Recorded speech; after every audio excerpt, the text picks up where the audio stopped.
Hey, Ryan Webb here, and hope you're doing great. So, here I have Frank Palangi, who is a solo rock artist from New York. And this chat is all about, the guitars and the gear the man himself uses. It basically his whole setup. We'll be touching on the topic about his EP, Bring On the Fear. So, let's dive right into this. So, hey, man, thanks for taking the time and having this chat with me. Really appreciate it. So, who is Frank Palanchi? What's going on, guys? How you doing out there? What's happening today? All good here, man. All good here indeed. Good.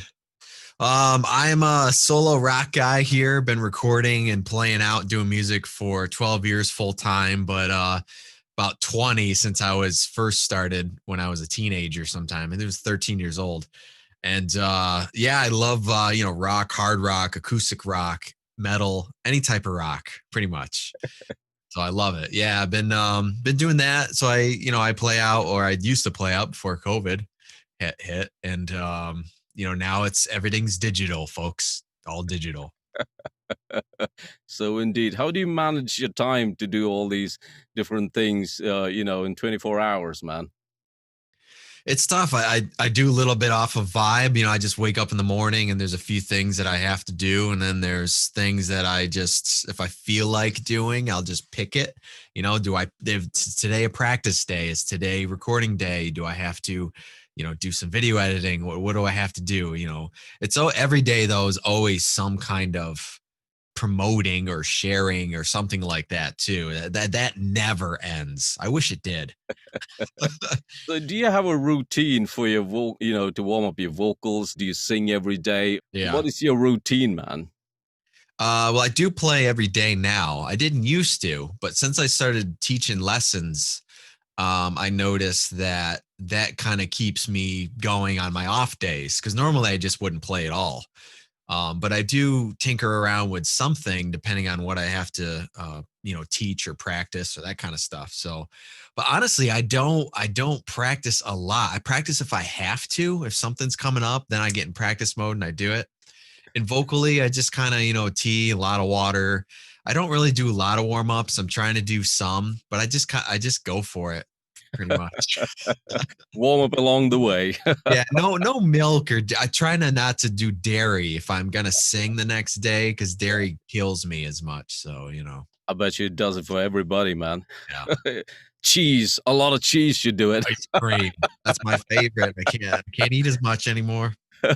So let's get into this. So, what's your favorite guitar, man? So, I can see in the background there's quite a range hanging on the wall. Couple right now. I'm an ESP guy. I have those, and I've been using Ovations for almost the full 12 years that I've been playing out. So I stick with those. Electrics, I like the active pickups, EMGs. Yeah. They're my favorites now. And I don't know. I don't know. There's a lot. I like the ES or the EC 1000s from ESP. I like those. Cool. And Ovation, I've tried almost every model that they've had. I think I've owned almost every one. Yeah. So, do you do any mods to your guitars? Or you do leave it all stock? I'm a stock guy. Yeah, part of it is I don't know wiring and stuff like that, so I'm not going to get into it. But I'd rather keep it stock, because I'm kind of a guy, like I'll play guitar like for a couple years or something like that, and then if something else comes along, I will sell that and I will get another guitar if it costs the same or a good deal, whatever. Or I've been running into my students are like, that's a cool guitar and stuff. So I go, I'll sell it to you. I'll get another one, But there's the black and gold one I have over there. I've had for the past 4 years. So that's my longest one right now. I owned a Epiphone Explorer. It's a 2001, and it had the European logo on it. They only made it for 1 year. Yeah. The fastest freaking guitar I've ever played. I don't know if it's because it had the floating bridge and the Yeah. Explorer body. It's tilted a little bit, but I had that for 20 years, and I finally sold it this year because I'm like, you know what? I'm never going to play out with it again. I want somebody else to enjoy it. I do miss that. That's cool, man.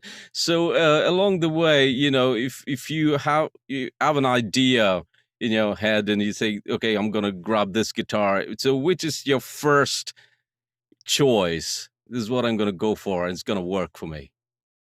For an electric, Yep, yeah, ESP definitely. cool. Yep, brand wise, yeah. That is so cool, man. So, and do you use tube amplifiers? Are you a modeling guy? You like modeling amps on the road or in the studio? Is there a difference, that you use? Yeah, on the road, when you're playing a gig, a modeling app is really cool because you can just recall your settings. You can Yeah, tweak them out so they sound the way you want to sound, and then they'll never change. If you hit a button or something like that, you just yeah, right back to it. I find too, I just worry with the tubes because they're more delicate, and when you're moving stuff and you have no time to do anything, you're not worried about, I'm cautiously going to put this here and please don't touch this. Please don't go. They don't care. You know what I mean? So it's I rather just keep that stuff for the studio if I do. Right now I have a tube black star head. It's 100 watt. I have a line 6 that's a hybrid, all right. but I've owned the ID Core series. I've owned a lot of different stuff. I have a Marshall Code too back there that I'm running. Cool, man. That sounds A little absolutely bit of. killer. So, in conjunction with the amps, do you use any pedals? I'm not really a pedal guy. If it's, I do use a chorus and I'll use maybe, I guess, a reverb now because Yeah, I have to in some cases. I like to actually not use reverb on the yeah, amp. Um, for acoustic, I use some type of pedal to sweeten up the pickups and the sound yeah. because in the audio world, the jack out, the quarter-inch jack, the sound, it's not balanced. It's flawed to begin with, if you want to think of it that way. So I like to balance it. Yeah. Do you keep all your guitars, all the music, is it all in standard tuning or do you experiment while you're writing?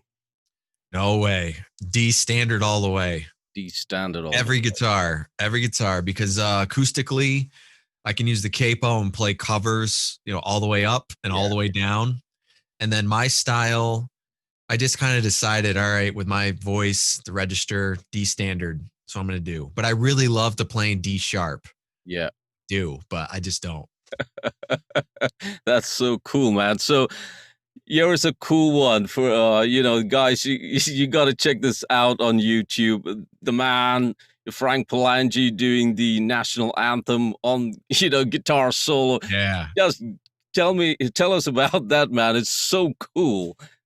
I've done it a couple times now. It's a little nerve wracking. You have one shot, but it's thankfully though, with all the gigs I've had, they give you time to set up and do a test versus All a right. gig where sometimes you just go up and you're boom, you can't hear anything.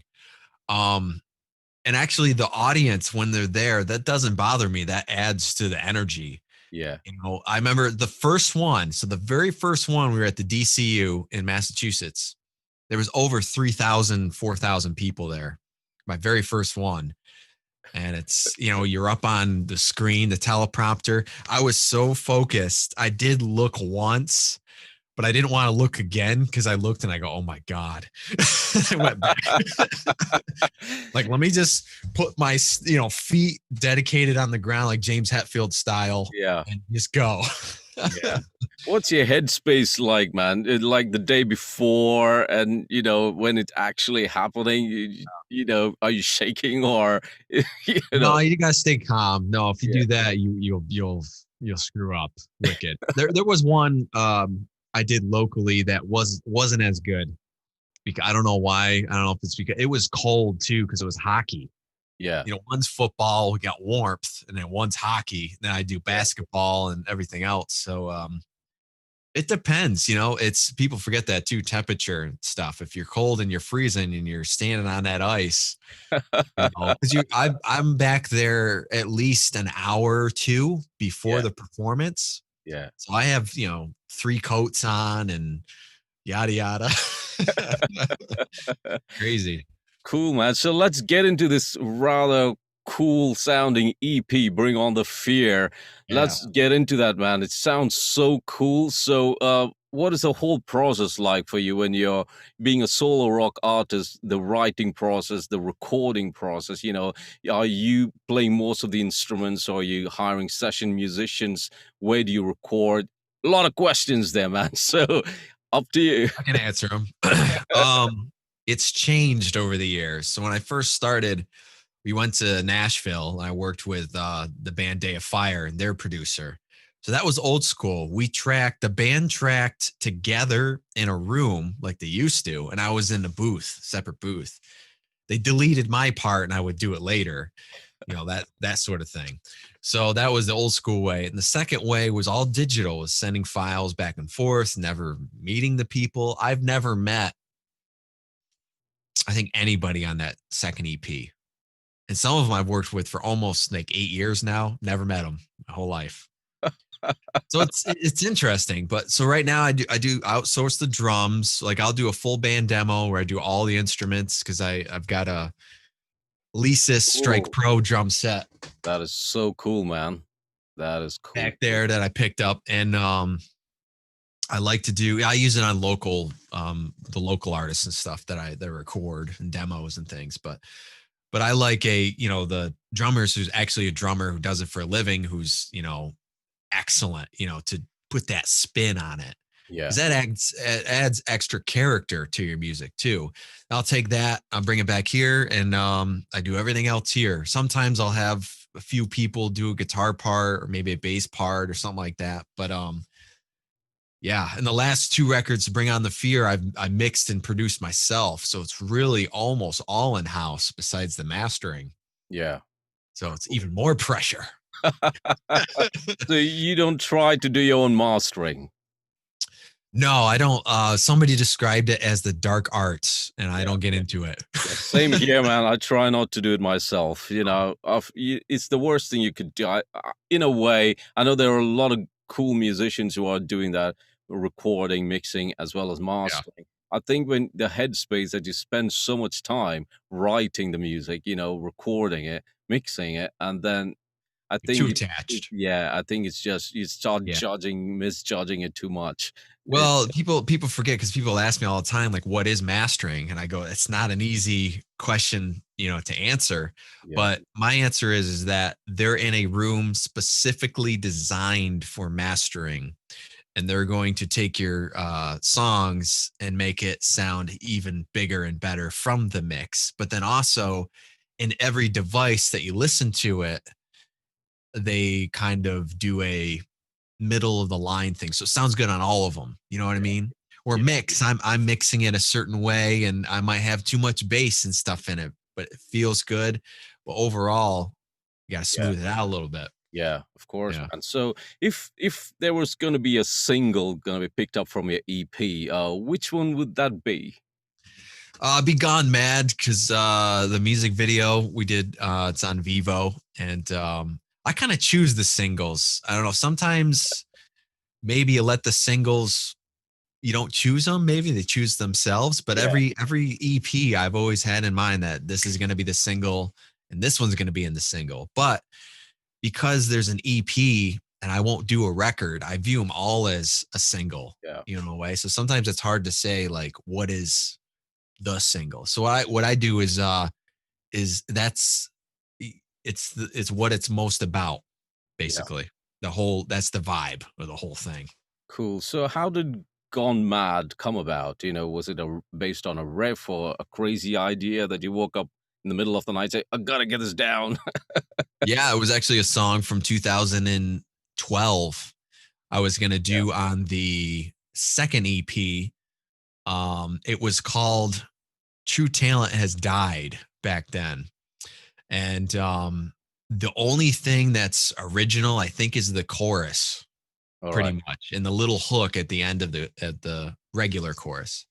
Um, Everything else is brand new. I just want to energize it, bring it back, kind of change the theme. And the theme, it's the last two EPs have been a stab a little bit at the industry of, he's signing your life away. They control you. You have no rights. And then Gone Mad goes into the rigged battle of bands, the rigged TV contests and stuff that are about the votes or that are about how much tickets that you sell rather than the music or the band it's Yeah. itself.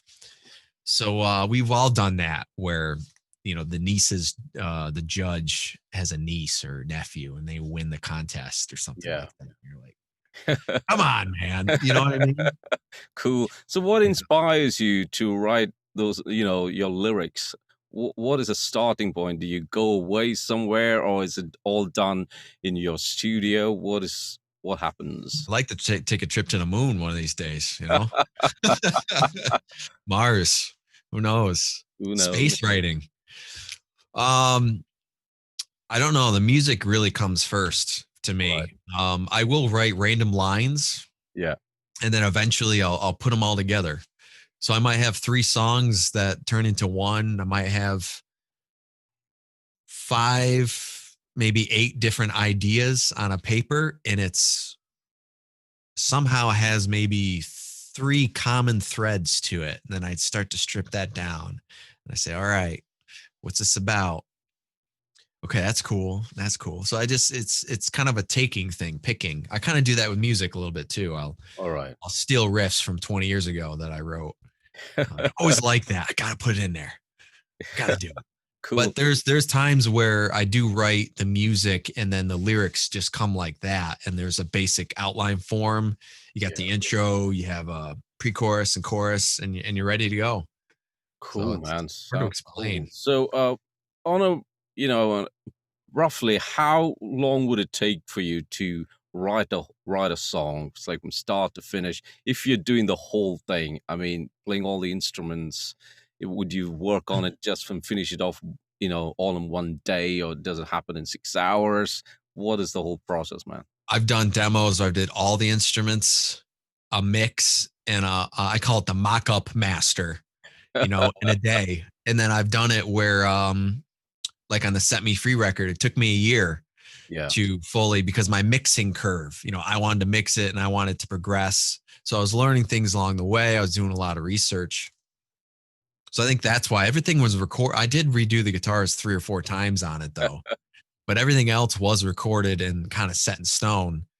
So I guess it depends on who's mixing it, the style, and Yeah. then certain songs come together faster than others. Like some of them, I'm just like, I did not change the settings at all. The mics are in the same place. I'm using the same guitar, but somehow it comes out like a cardboard box. You get that mid-airy sound, and you're like, it's got to be the temperature. It's got to be temperature difference, change the seasons. I don't know.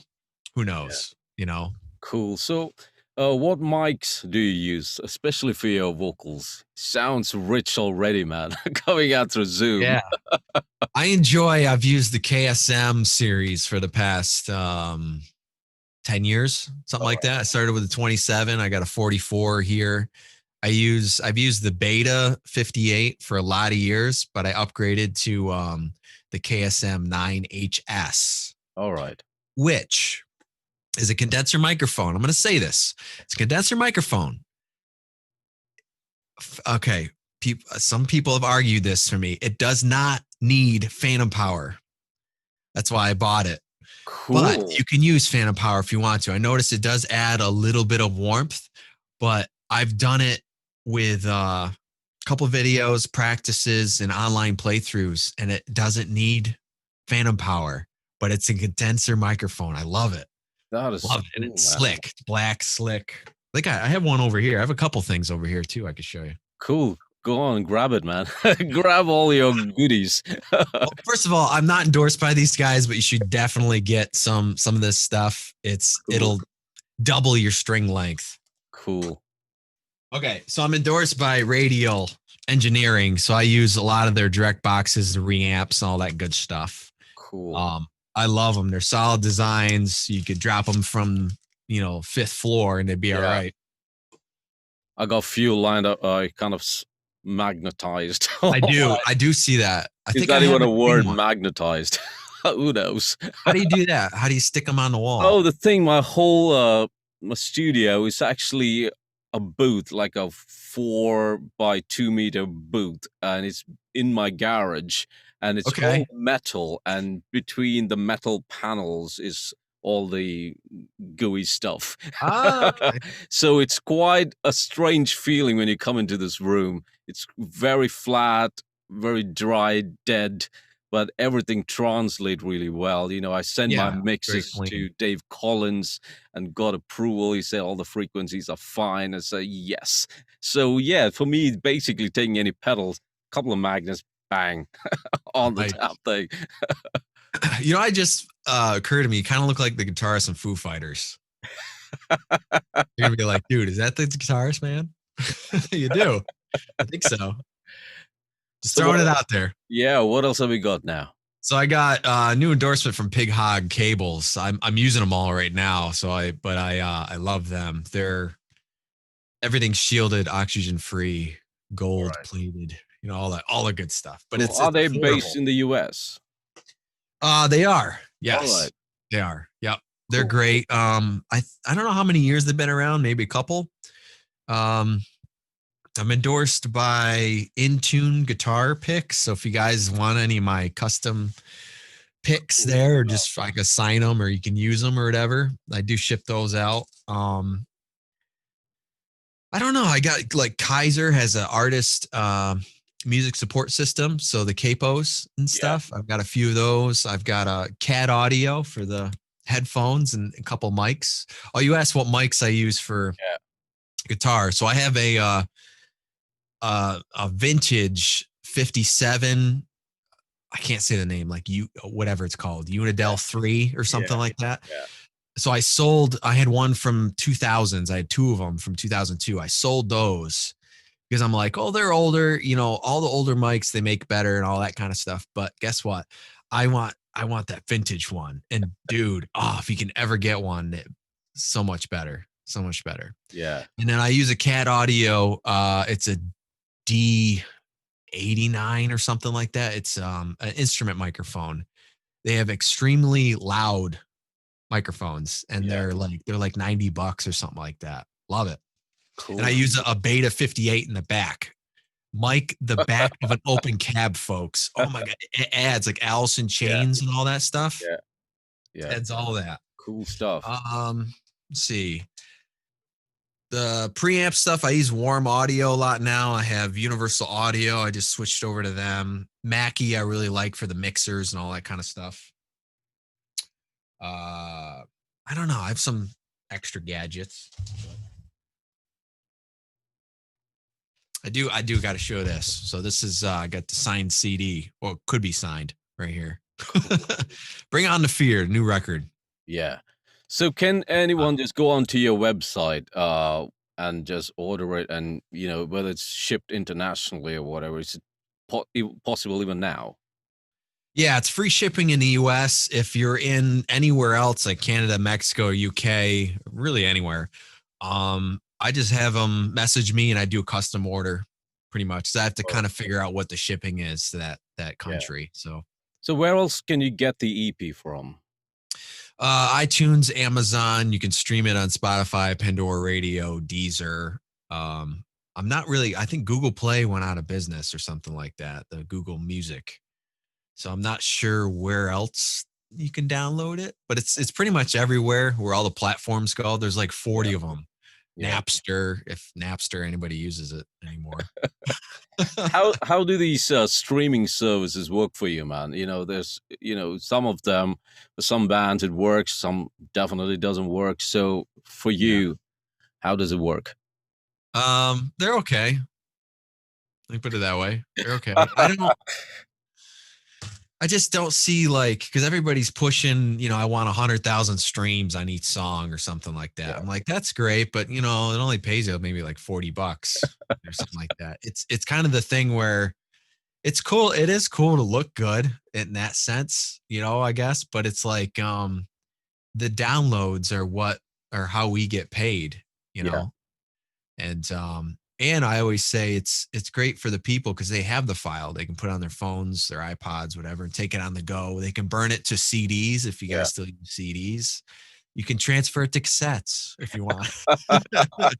Those But old things. Yeah. yeah. So do you work with a producer, or are you signed to a record label, or you self-release your music? Self-release. I've been approached before, some really wonky fake stuff, and then I've had a few real deals. But the thing I always say is I have to be able to, you got to be able to own your own music. Yeah. So I don't want to not own it, or somebody take it in a direction where I don't want it to go. But yeah, when I first started out, my first two EPs, I had two producers. I worked with Brian Craddock from the band Daughtry. He produced Cool. Break These Chains, the song.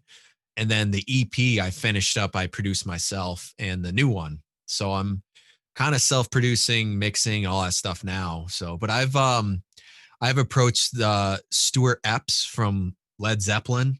Cool. I was talking to him from a little bit, the Alter Bridge producer.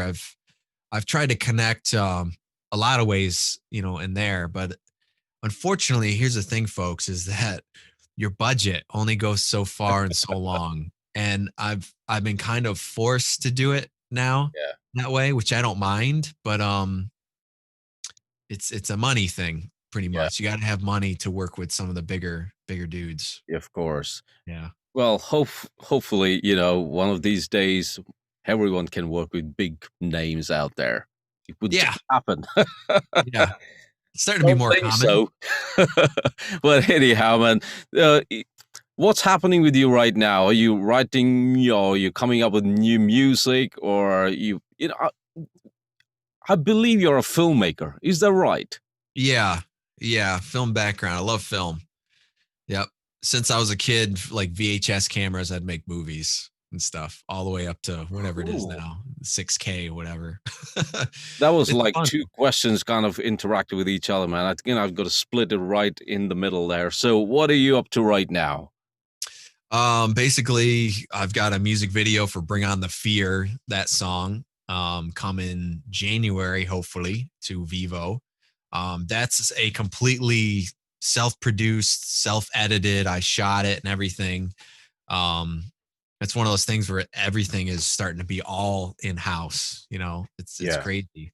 Then I am working on a new EP. I got the single done. The other songs are jumbled out there somewhere in space. You know, um, I can tell you the plan for it. So the plan, I have a 2 minute, 30-second metal instrumental to open the EP. Then it's going Cool. to go into the rock single. Yeah. And from there, I have some ideas. So there's a song that's kind of like Power Man, kind of like a drowning pool.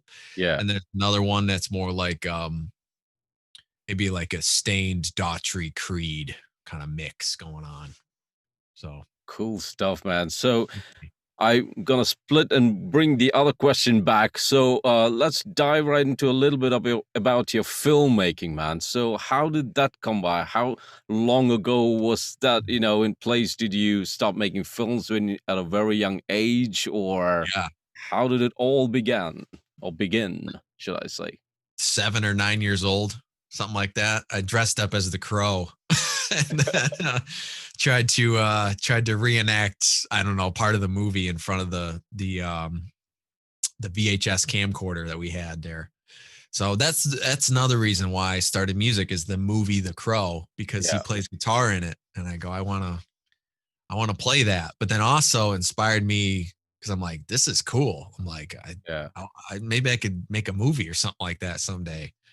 So yeah, from there I just never stopped to horror movies. There's fan films on YouTube that I do every once in a while. There's older stuff too that, yes, you can laugh at because we were in high school. You know what I mean? You gotta, I don't know. cool.